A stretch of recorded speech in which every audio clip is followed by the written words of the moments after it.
Émission exceptionnelle pour laquelle je suis très heureux de recevoir deux éminents ecclésiastiques, tous les deux engagés dans l'apostolat à destination des musulmans, dans la connaissance de l'islam.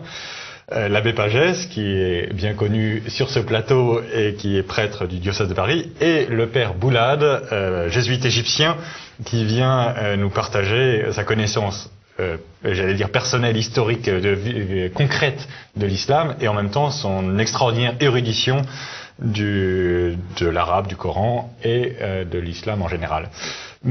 Cher père, merci beaucoup d'avoir accepté cette invitation. Merci bien. Peut-être que nous pourrions commencer, cher père Boulade, par une petite présentation. Donc vous êtes jésuite égyptien. Est-ce qu'il y a encore beaucoup de catholiques en Égypte ou est-ce Vous que parlez de chrétiens ou de catholiques? Alors, commençons par les catholiques, puis on va élargir aux chrétiens. Les catholiques sont de l'ordre de 300 000, grosso modo. D'accord. Sur 105 millions. Donc c'est une toute petite minorité. Une infime minorité, si je puis dire, avec, disons, entre 10 et 15 millions de chrétiens orthodoxes. D'accord. Donc c'est, si vous voulez, l'église d'Égypte, c'est l'église orthodoxe. Oui, c'est ça. Et qui est, quand on dit copte, c'est l'égyptien de souche, si je puis dire. En France, quand on dit français de souche, c'est un côté un peu identitaire, mais l'égyptien de souche, c'est le copte. Parce que le mot Égypte vient de Égyptoi, ça veut dire les coptes, et le mot Égyptoi vient de Ptah, du dieu Ptah pharaonique. D'accord, très bien. Et donc vous êtes les descendants vous chrétiens égyptiens, vous êtes les descendants occupés par la puissance arabe et musulmane.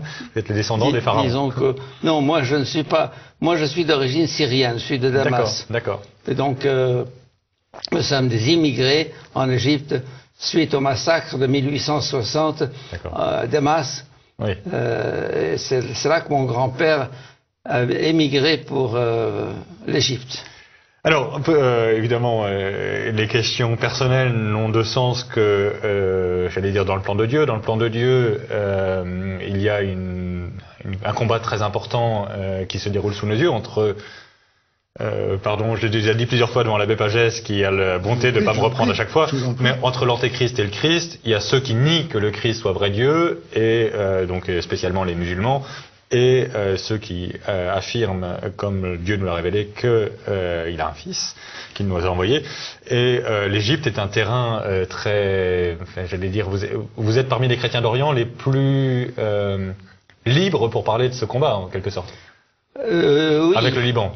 En tant que chrétien, mais et personnellement, je n'ai peur de rien et de personne, donc je m'exprime en toute liberté, quel que soit le public que j'ai devant moi. On m'a dit, tu n'as jamais été menacé d'être assassiné. Je dis jamais. Je suis très libre. Et d'ailleurs, si on m'assassinait, ça signifierait que ce que je disais était vrai. C'est vrai, c'est une signature.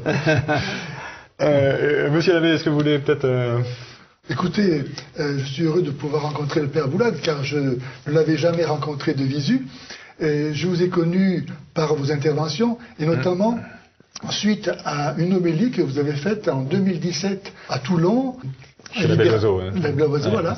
Et là, cher père, donc, vous avez dressé un constat de l'islamisation de l'Europe, et vous nous avez dit que vous aviez une solution. Vous avez dit, moi j'ai un plan, on va commencer demain. Alors 2 ans après cette bonne nouvelle, qu'en est-il de ce plan? Où en est-il? En fait, je n'avais pas de plan. Ah, alors. Non, c'est-à-dire que moi, ce que je pense, c'est qu'il faut s'inspirer des évangéliques qui n'ont peur de rien ni de personne.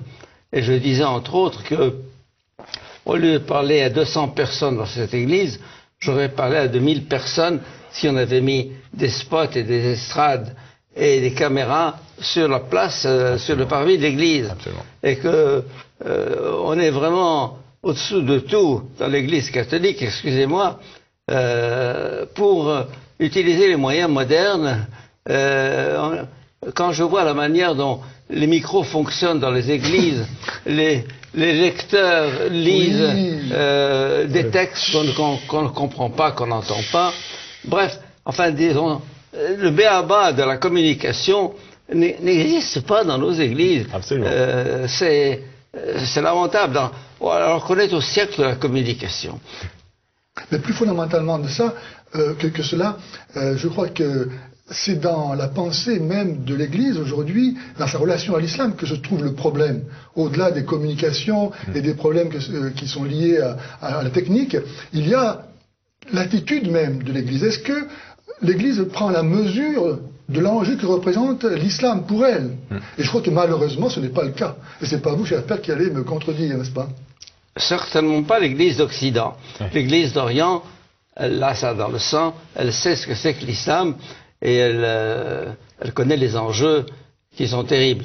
Mais l'Église d'Occident est dans une absence totale, à commencer par le Vatican, en terminant par les responsables des différentes églises, notamment celle de France. Il y a un manque de prise de conscience du danger que représente l'islam. On minimise cette invasion, car il faut parler d'invasion de l'islam, qui par nature est hégémonique, par nature est mondiale, par nature est universelle. Et donc, quand ils nous disent depuis des années, nous allons conquérir l'Europe, on n'y croyait pas. Mais c'est en train de venir à toute vitesse. On va conquérir le monde. On n'y croit pas. Alors... Et l'islam conquiert par la force, ne se préoccupe pas du tout de savoir si c'est vrai ou pas, mais conquiert par la force.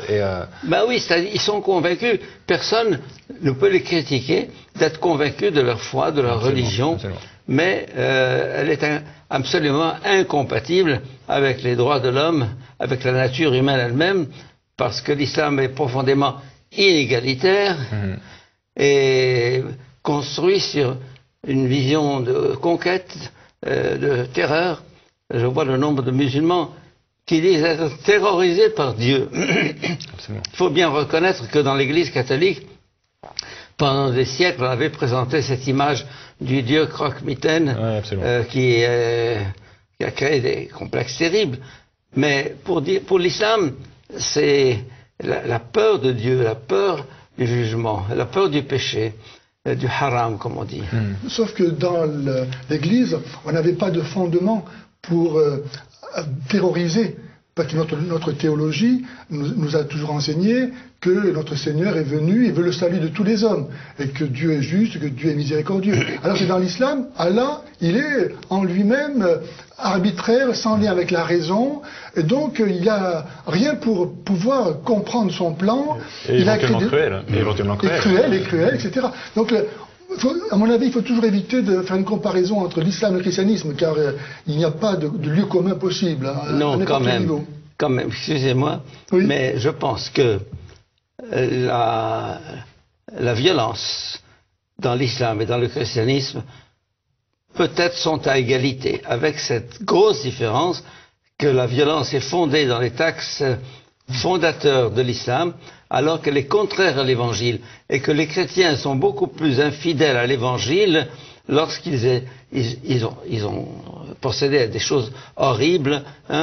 Alors je ne veux pas qu'on nie les atrocités ou les violences perpétrées par les gens d'église. Je suis en train de relire le livre de Daniel Rops sur l'église de la Renaissance et de la Réforme.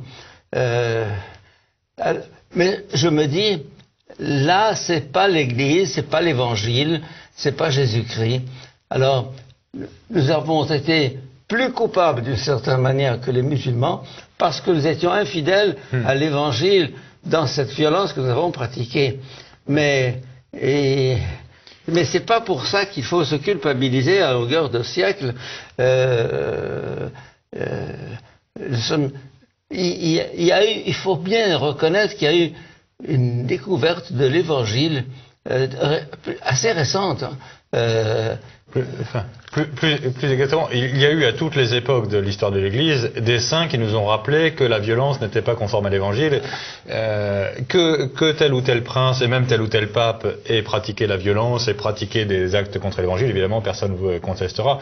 Mais à chaque période de l'histoire, des saints ont rappelé que tout ça était attentatoire. Alors qu'on ne peut pas trouver quoi que ce soit d'équivalent dans l'islam. Dans l'islam, plus vous vous rapprochez du beau modèle qui est Mahomet, plus vous êtes obligé d'être violent. C'est ce qu'on voit, c'est ce qu'on constate. Disons, moi je suis le fruit, un rescapé du massacre de 1860 à Damas. Mon grand-père a échappé et s'est réfugié en Égypte. Il y a eu 20 000 chrétiens massacrés. Donc, si vous voulez, nous avons ça dans notre histoire familiale. Par conséquent, et nous voyons ça en Égypte depuis bien longtemps.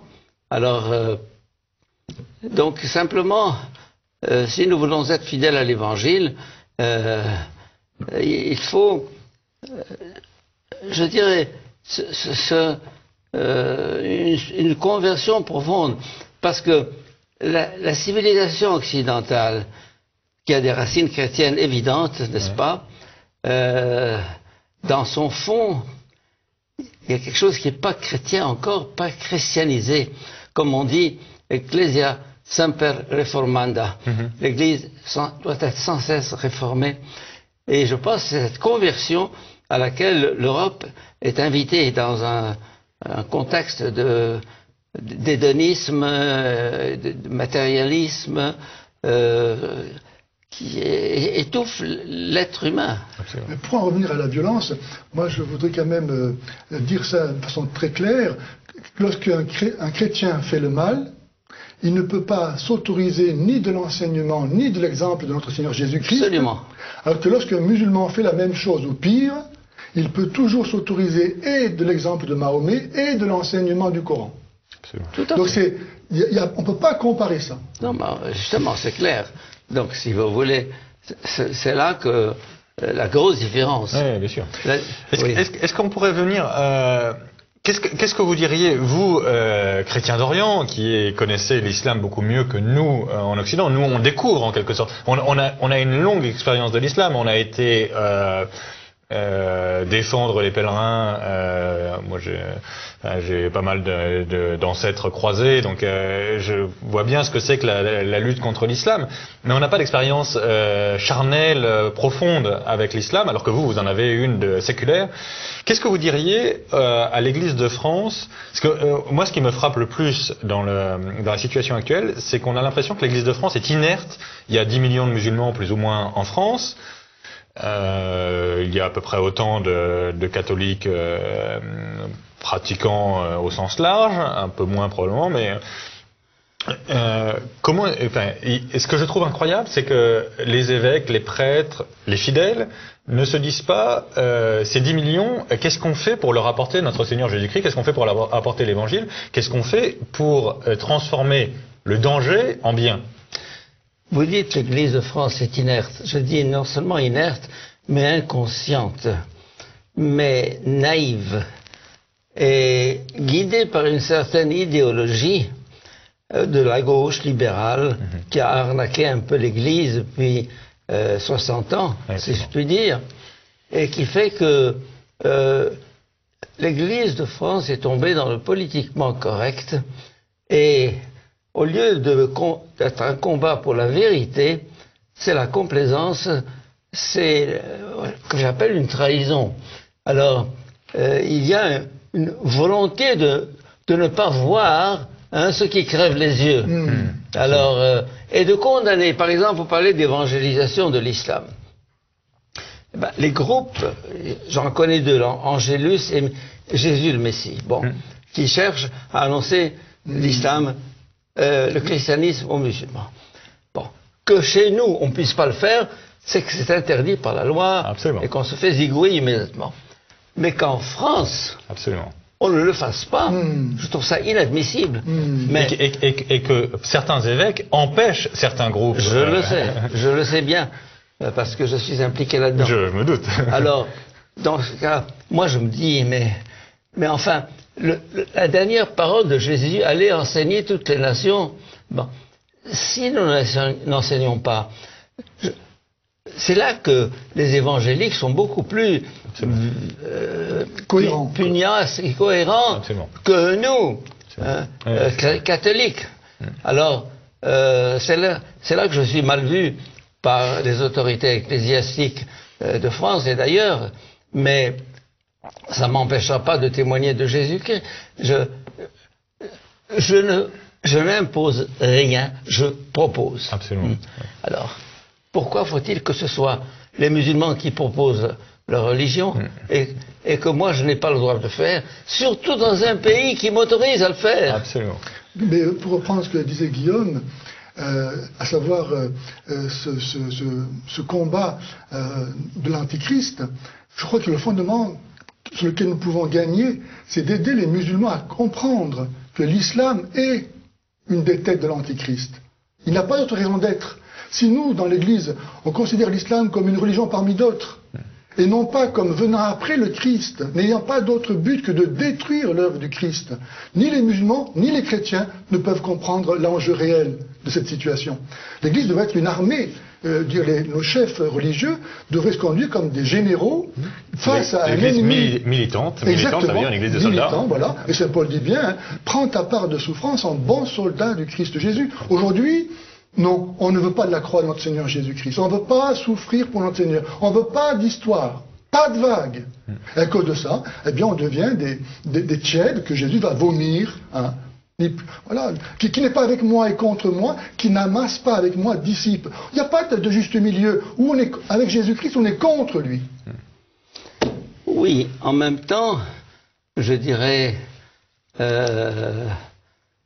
ne faut pas provoquer les musulmans. Il y a une grande distinction qui ne se fait pas malheureusement dans ce qu'on appelle le dialogue islamo-chrétien ou le dialogue interreligieux. C'est les musulmans et l'islam. Absolument. Les musulmans, ce sont des personnes infiniment respectables. J'ai des quantités d'amis musulmans, je n'ai aucun problème avec eux. On les aide, on les aime. Par exemple, moi, qui a été à Caritas, c'est-à-dire au Secours catholique pendant plus de 40 ans, les 90% des bénéficiaires, ce sont des musulmans, n'est-ce pas? Dans nos écoles catholiques, les 60 ou 70% des bénéficiaires, ce sont des musulmans. Les musulmans veulent absolument mettre leurs enfants chez nous, chez les écoles, les établissements catholiques. Donc, les musulmans, c'est quelque chose, et l'islam en tant qu'idéologie, c'est autre chose. Absolument. Bien sûr. Alors, faute d'avoir fait cette distinction, on entre dans toutes sortes de malentendus. C'est un amalgame qui est très courant. D'amalgame, voilà.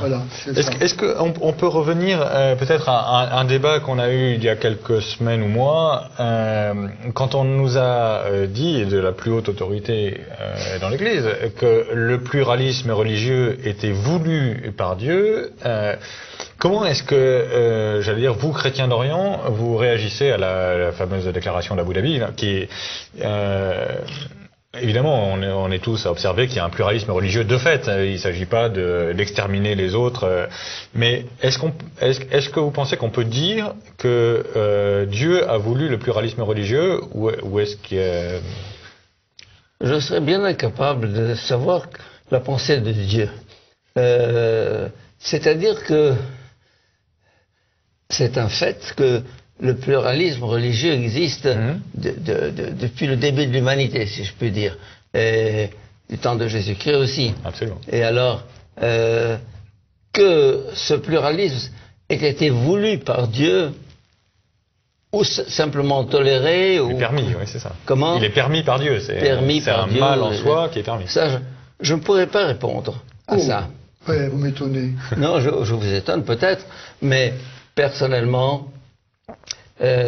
avec Vatican II, on a affirmé que les religions, les diverses religions, étaient porteuses de valeurs qui sont aussi évangéliques, mais qui sont aussi dans d'autres traditions, hein, et qu'il ne faut pas, par une espèce d'ostracisme ou de nier la part de vérité qu'il y a. La part de vérité qu'il y a. Mais c'est tout à fait différent de dire, par exemple, dans l'islam, il est évident qu'il y a une part de vérité de la reconnaissance de la transcendance de Dieu, que nous, en Occident, on a perdu, et pour ça, l'islam nous rappelle, nous soufflette en quelque sorte, nous rappelle la réalité divine de Dieu. C'est très bien.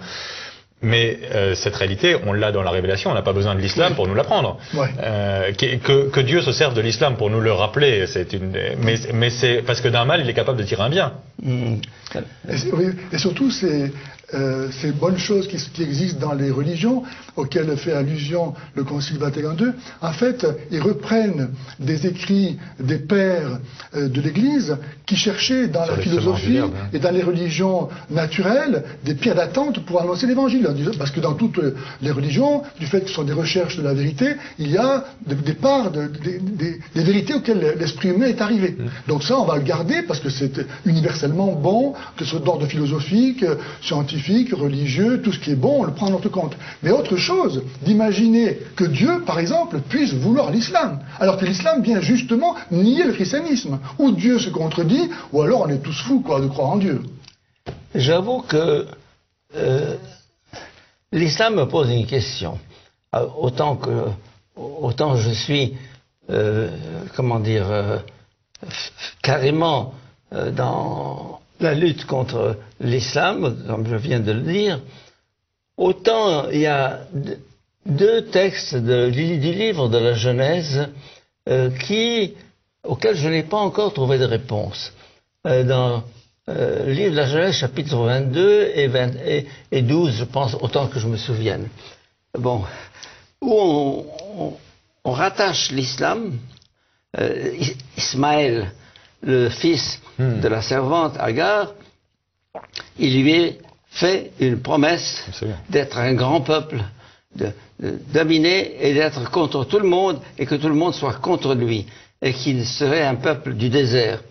Alors, depuis que je réfléchis à cette question, je ne lui trouve pas de réponse et peut-être qu'elle entrerait dans cette dialectique du mal et du bien, qu'on trouve dans l'Apocalypse d'ailleurs, qui fait que Dieu se sert du mal pour engendrer le bien. Dans la passion de Jésus-Christ, c'est un peu ça. Donc, excusez-moi, Père, mais la descendance d'Abraham par Ismaël, elle est d'ordre naturel et donc peut désigner les Arabes. Il n'y a aucune filiation reconnue entre l'islam et Ismaël. La preuve en est, c'est que chez les Arabes, avant l'islam, le prénom d'Ismaël est inconnu, entre autres choses. Mais d'autre part, l'islam se veut une religion. Alors que là, en fait, vous jouez, sans peut-être vous en rendre compte, avec l'amalgame entre Arabes et musulmans, entre Arabes et islam. Non, que Abraham ait une descendance charnelle symbolisée par Ismaël est une chose, et donc ça représenterait les Arabes. Il y a des Arabes chrétiens, et vous en êtes. Ils sont pas musulmans. Et l'islam, c'est autre chose, puisqu'il se veut universel.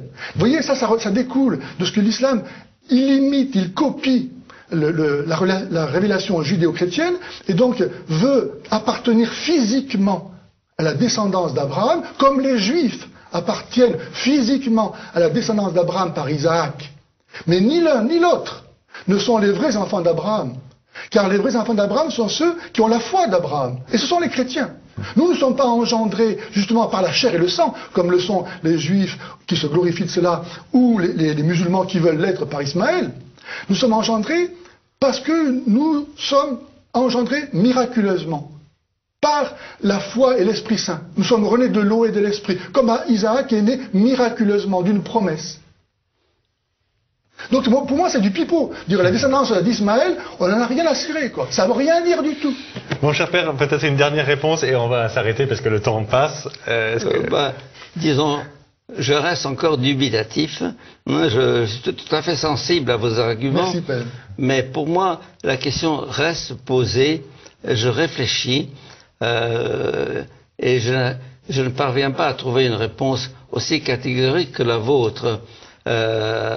Tout en croyant parfaitement à Jésus-Christ, un message révélé, mais en même temps que ce phénomène massif, global de l'islam, depuis 14 siècles jusqu'à aujourd'hui, puisse être un hasard de l'islam, de l'histoire, je sais pas. C'est pour ça que je vous dis, je réfléchis, hein, et je ne prétends pas avoir trouvé une réponse à ça. Et je pense que c'est un terrain ouvert à une réflexion. Je pense, on n'arrivera peut-être jamais à une réponse claire, n'est-ce pas? Mais voilà, c'est tout ce que j'avais à dire. Merci, cher père, merci, monsieur l'abbé Pagès, merci, cher père Boulade. Merci, Guillaume. Merci à tous les deux d'avoir accepté cette invitation pour un débat, comme vous avez pu voir, chers téléspectateurs, un débat y compris chez les gens qui luttent pour l'évangélisation des musulmans contre l'hégémonie coranique. Il y a des débats, tout le monde n'est pas sur la même ligne, ce qui est une preuve de la liberté des enfants de Dieu. Merci donc à tous les deux. Nous interrompons ici notre émission. Nous nous retrouvons dans un mois et d'ici là, que Dieu nous garde.